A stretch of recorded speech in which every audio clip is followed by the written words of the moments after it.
Hi everyone! This tutorial series will provide you with an overview of how to employ Terraform to automatically configure detective controls in your AWS environment. The controls we will be configuring through this lab are AWS Config, AWS CloudTrail, AWS Security Hub, and AWS GuardDuty. All of these services will aid you in securing your AWS environment. There will be a separate video for each of these services, therefore make sure to subscribe so you don't miss the next episode. If you haven't seen part 1 or 2 of the series, AWS Config and AWS CloudTrail, make sure to check them out.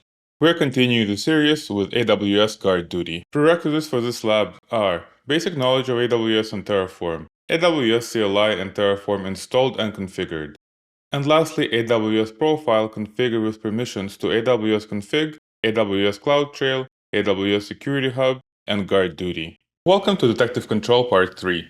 Today, we're going to explore AWS GuardDuty, a tool that can significantly boost the security of your AWS setup.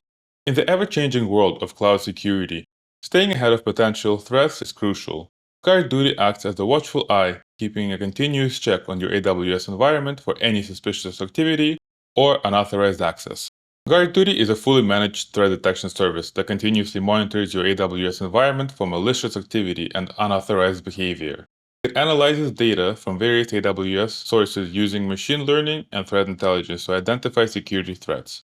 GuardDuty generates detailed findings categorized by severity to help you quickly respond to potential security incidents, enhance your AWS posture, and ensure compliance with security best practices.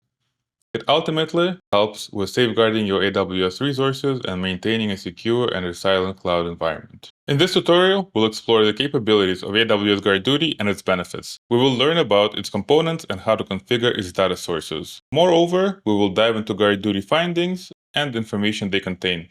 Lastly, we'll walk through the process of setting up AWS GuardDuty using Terraform, making it easy for you to consistently deploy GuardDuty throughout your AWS environment. GuardDuty provides numerous benefits for your AWS environment. By continuously monitoring your AWS resources, GuardDuty is able to provide real-time threat detection. Integration with other services allows GuardDuty to respond to threats automatically. Finally, GuardDuty findings provide detailed information about detected threats, including affected resources, timestamps, and purpose of the threat. This visibility and actionable intelligence empower your security team to investigate and respond effectively. Let's dive deeper into this.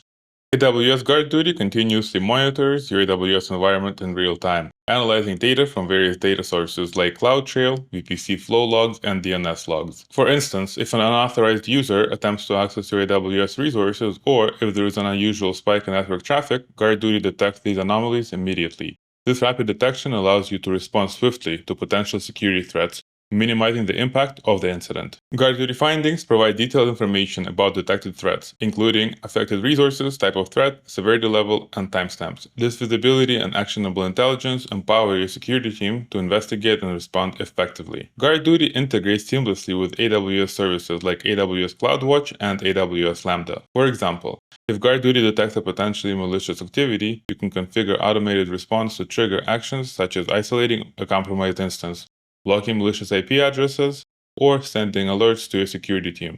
These automated responses enhance your ability to mitigate threats and reduce manual intervention. Since GuardDuty is a managed service, you don't need to worry about infrastructure management or software updates. AWS handles the backend operations, allowing your security team to focus on analyzing and responding to threats.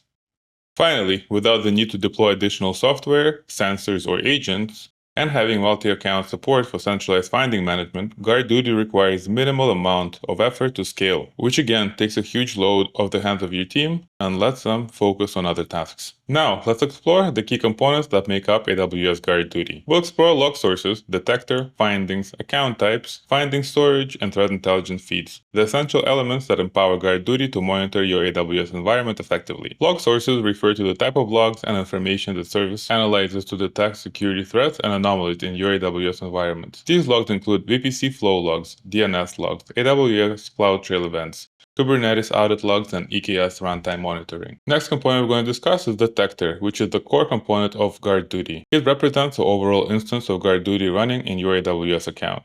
You can have one detector per AWS account per region. The detector is responsible for collecting data from various sources, analyzing it, for potential threats and generating findings. Findings are the security alerts or notifications generated by GuardDuty.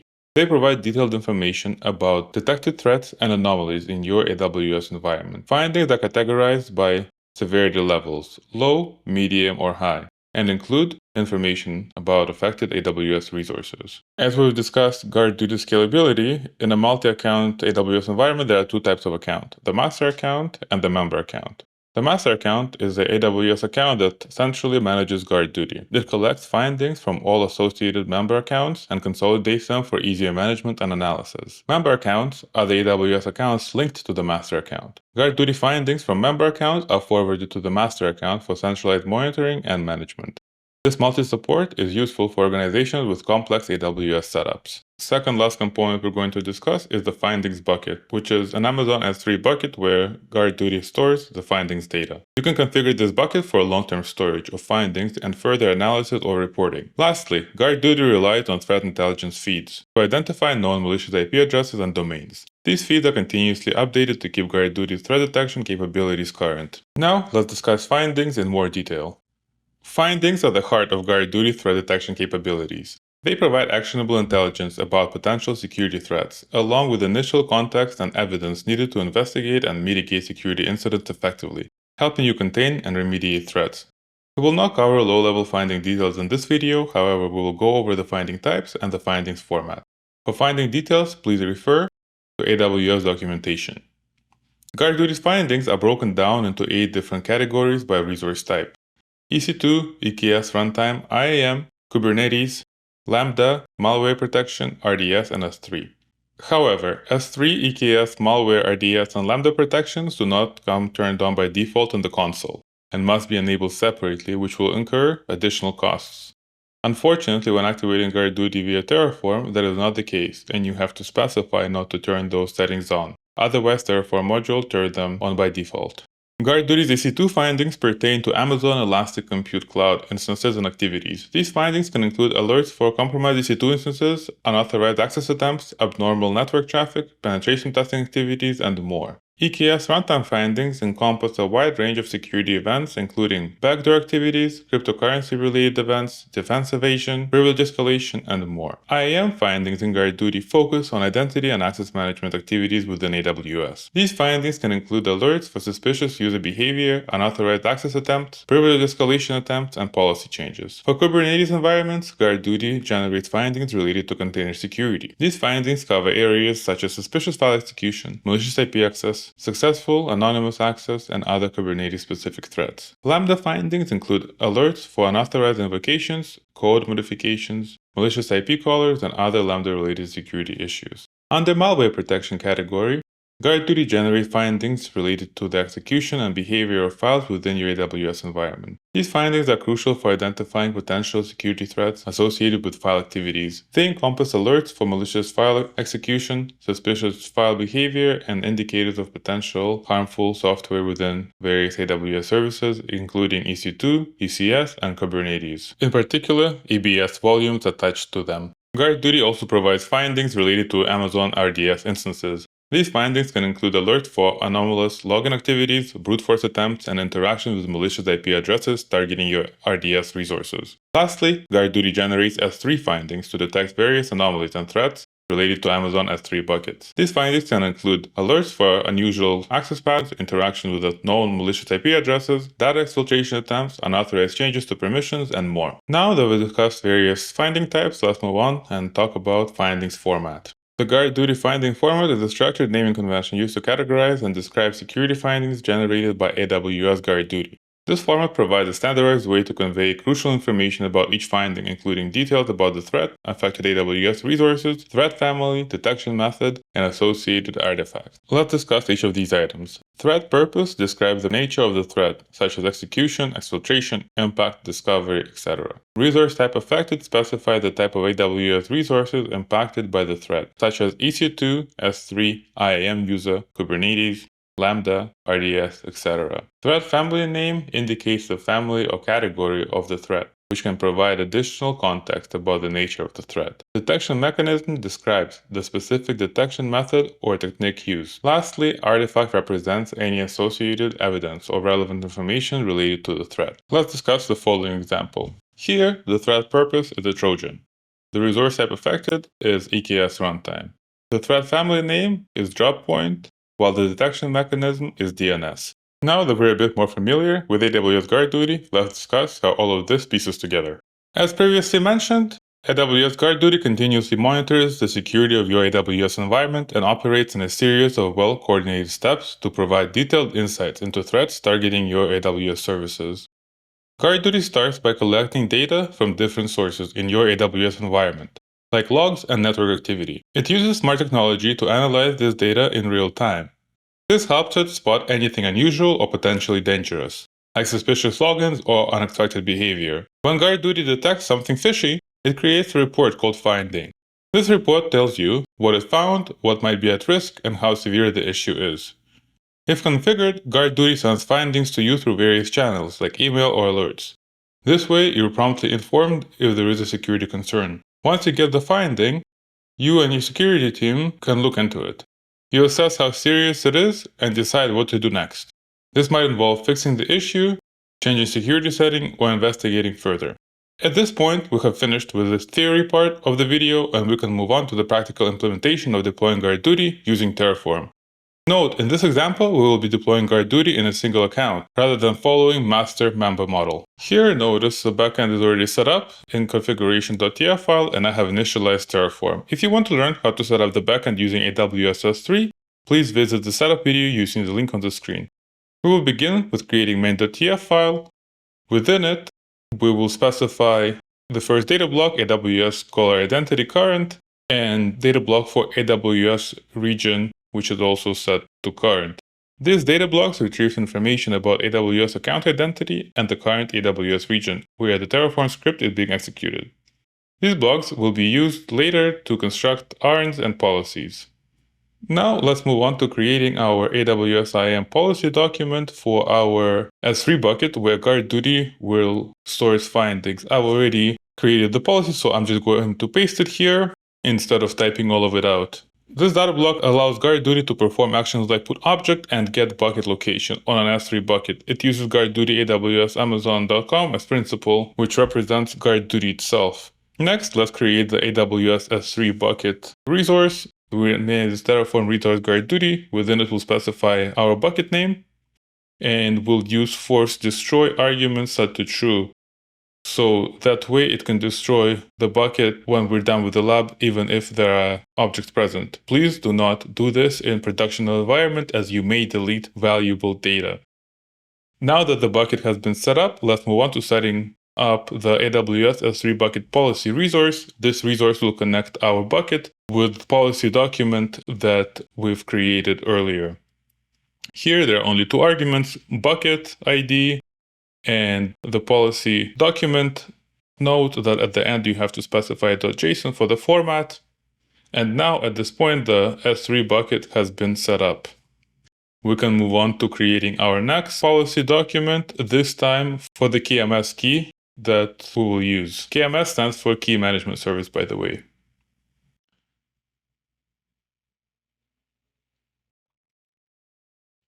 This policy document block grants GuardDuty permissions to generate data keys for encryption purposes, and it allows the root user of the AWS account to modify and delete the KMS key. Notice how we used our AWS region data and the AWS caller identity data resources that we've defined earlier in order to construct the resource ARN, and also construct the identifier block. Now that we've created the policy, let's create the actual KMS key resource.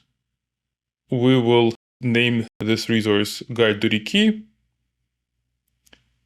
and we'll put the description for it as well. Encryption key for GuardDuty with the deletion windows of 7 days. Next, we'll attach the policy that we've just created above.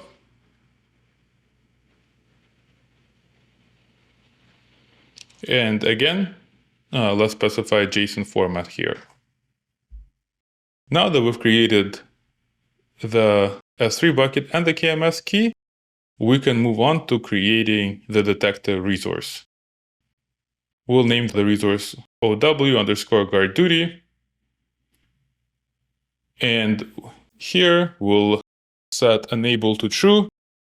This will activate GuardDuty in our account. Next, we'll specify data sources. Unfortunately, as I've mentioned earlier, I believe if you enable GuardDuty to true, it activates all of the data sources. In case you do not want all of them activated, you have to specify here using data sources and then various options within the data sources block set to false in order to keep some of these additional data sources off. As you can see, we have S3 logs here, malware protection, which is for ABS volumes, and then Kubernetes audit log. At this point, our GuardDuty detector resource has been set up, and the last resource we will define is GuardDuty publishing destination, which is what lets us connect the S3 bucket that we've defined earlier to our GuardDuty detector. Here we have three different arguments, which is destination ARN. This would be the ARN of our bucket. We have the detector ID, which is the ID of the detector we just defined, and then finally ARN of our KMS key. We will also specify depends on attribute to ensure that this resource is created after the S3 bucket policy.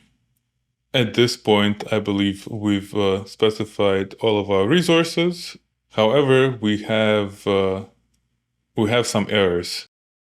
So let's quickly look over the errors. Oh, I've misspelled GuardDuty. So let's correct some of the typos. One is S3 bucket resource, and now we have the same typo in the S3 bucket policy, I believe, since it connects. Oh, never mind, that typo is gone. Let's try to do our apply. Technically, you should not run apply right away and rather do plan, but I've already completed this lab, so I'm just doing apply. As we can see, we got an error on line 112, and I believe it's due to the bucket misspelling. Yep, it is. Save. Let's try to run again.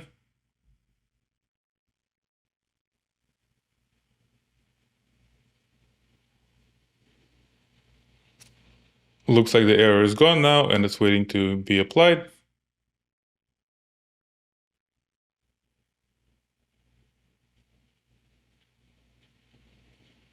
Let's wait for the GuardDuty to apply the changes.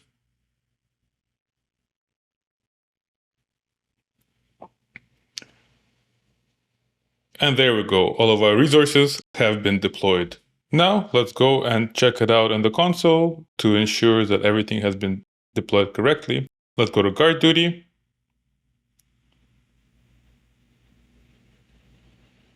And here, let's head to settings.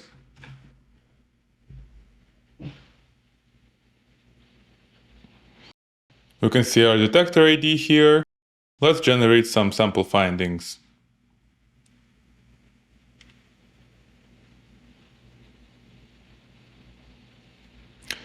Let's head to findings. And as you can see here, we have the list of example findings. There are 5 different columns: severity, finding type, resource affected, last seen, and count. Let's go back to our settings.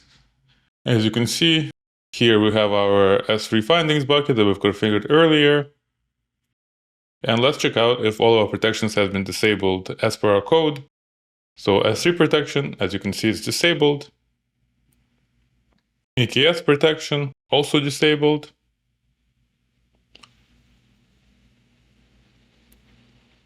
Malware protection is also disabled. RDS protection is enabled, but remember we did not specify this in our code. We can disable it manually if desired. And lastly, we have Lambda protection. which is also disabled. And here we have the account section, and this is where you would invite or specify member accounts that you would like to join your main account. Now that we've went over the console and everything looks good, let's do the cleanup. To destroy the resources we've created, simply run Terraform destroy from your Terraform workspace. This will remove all the AWS GuardDuty configurations, the S3 bucket, and the KMS key. Always remember to review the changes Terraform will make before confirming the destroy operation, as you don't want to accidentally destroy something that you did not intend to. And here the resources have been destroyed. In the Detective Control Part 3 tutorial series, we've taken a dive into AWS GuardDuty, an essential tool for enhancing the security of your AWS environment. As cloud security becomes increasingly vital, GuardDuty stands as a vigilant guardian, tirelessly monitoring your AWS setup for any signs of trouble or unauthorized access. In this tutorial, we covered the basics. We learned what AWS GuardDuty is and why it's a significant component for ensuring security, compliance, and visibility in your AWS infrastructure. We've delved into the key benefit it offers, from real-time threat detection to automated responses, ensuring that your AWS resources are safeguarded. We've dissected GuardDuty's components, understanding everything from log sources and finding types to findings format and threat intel feed, which help to grasp its inner workings. We've explored the diverse range of finding types that GuardDuty provides, helping you pinpoint potential security issues. We've discussed the format of the findings, breaking its structure. We've covered how GuardDuty works, and we've walked through a hands-on demonstration of using Terraform, the infrastructure as code tool to deploy GuardDuty. We've also walked through some of the sample findings generated by it. Utilizing Terraform not only automates this procedure, but also guarantees that your infrastructure can be duplicated and managed through version control. Remember, AWS GuardDuty is your go-to tool for keeping your AWS resources secure and your cloud infrastructure resilient. So, as we conclude this tutorial, stay tuned for more exciting episodes in this series, where we'll continue to empower you with AWS security knowledge and hands-on skills. If you found this tutorial helpful and want to see more content like this, please consider giving us a thumbs up, subscribing to our channel, and hitting the notification bell.